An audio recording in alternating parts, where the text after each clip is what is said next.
charming Canadian Nick Cordero is currently channeling his inner bad guy opposite Jessie Mueller in Waitress. Today we catch up with the Bullets Over Broadway Tony nominee at the Glass House Tavern about his return to the main stem. Nick Cordero. Hello. Thank you for doing this. Thank you for having me. You are back on Broadway working with some incredible women. Jessie Mueller, Sarah Bareilles, Diane Paulus. Amazing. It's amazing, yeah. I've admired their careers for a long time. And they brought me on board and were very welcoming and gave me a seat at the table to discover who this character was, and it's been a joy the whole ride. Now, spoiler alert everybody, you're playing the mean guy in this. How are you finding it? It's definitely an exploration. I've played darker villains before, so to speak, but this is quite it's deeper than maybe some things I've done in the past. It's great. I mean, he definitely is a bit of an outsider in the show, you know, but his job is to sort of set Jessie's character up to make the decisions that she does. Now, how do you get into the zone to play your role? Do you have any dressing room rituals sort of to get you ready to go on stage? I share a dressing room with Chris Fitzgerald, right? Who, if any of you know, is quite a funny man and accomplished actor. And it's I call it the fun house. We just laugh all day long, which you wouldn't expect playing such a serious dark role. But Earl kind of, you know, it's been I won't spoil it, but the job is to sort of be dark and brooding and violent, but also give people an understanding of why they were together at some point and why she found any attraction to him whatsoever. So. And are you expecting to be booed at curtain call? Are you bracing for that? We actually just staged the curtain call last night, and I walked out and I was like, I'm gonna get booed in this curtain call.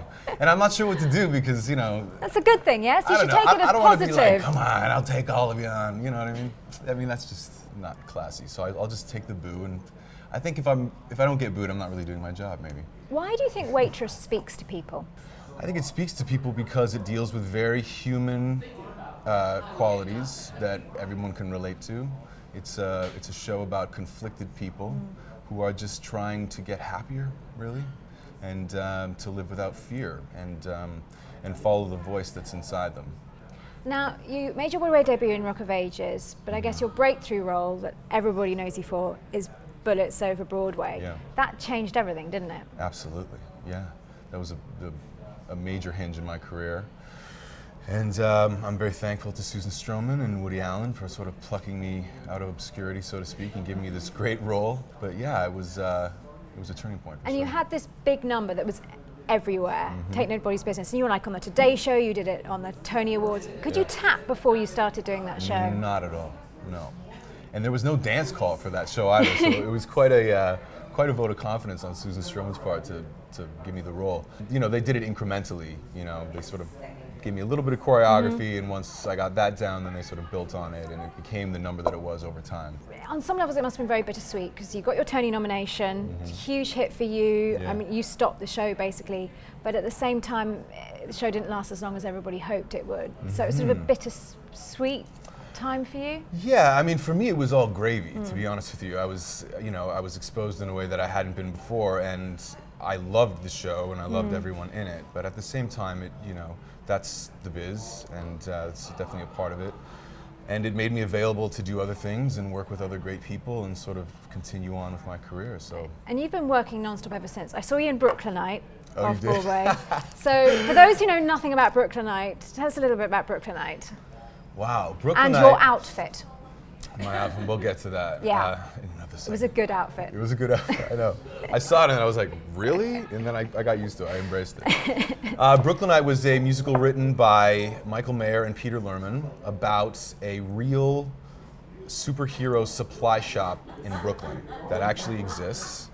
And it's a tutoring center for kids in the back, but they get to walk through this sort of, superhero gadget experience on their way back to study, and they thought it would make a great idea for a musical, and so they found some book writers, some very accomplished book writers that sort of embellished the characters and the story, and we did it at the Vineyard Theater last year, and it was extended, and it was a lot of fun. It was kind of kooky. Would you like to revisit it? I mean, might it come to Broadway one day, or is that sort of done and dusted? That outfit, sure. Was it pleather? It was a pleather cargo fatigues and a gold hoodie with a do-rag and a goatee and shades. I mean, would you like to wear that outfit on Broadway? I would. Or I have you wanted to moved go on? further with it. I wanted to just be dripping and I wanted to get a diamond in my tooth. I just wanted to go full-on Bensonhurst.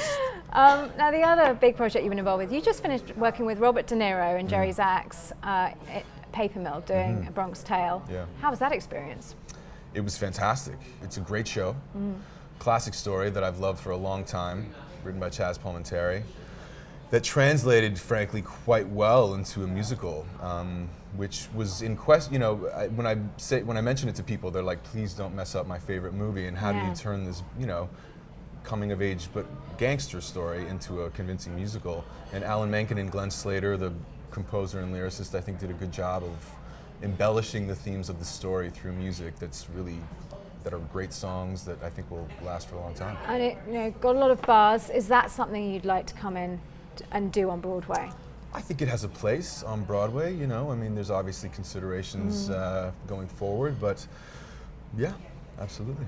Now, what about dream roles? You're 6'5". Yeah. So has that meant that you're typecast on some levels?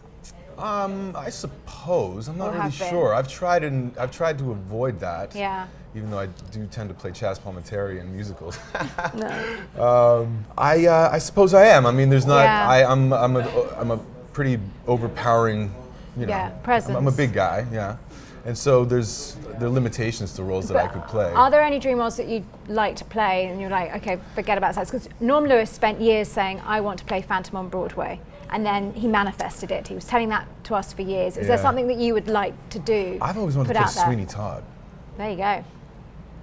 Yeah. And Sweeney Jessie Todd. Mueller and I were joking about it in rehearsal the other day.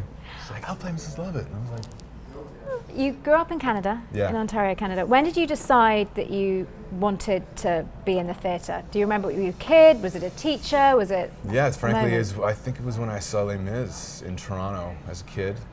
Who did you want to be? Well, I don't know. I was about You were 10. So you were deciding, would you want to be Little Gavroche? Well, no, I mean, I don't know. I mean, it was more 10. about the music and the way that story was told and the impact it had on me as a young age. I remember clearly leaving the theater and saying to my mother that that's what I wanted to do.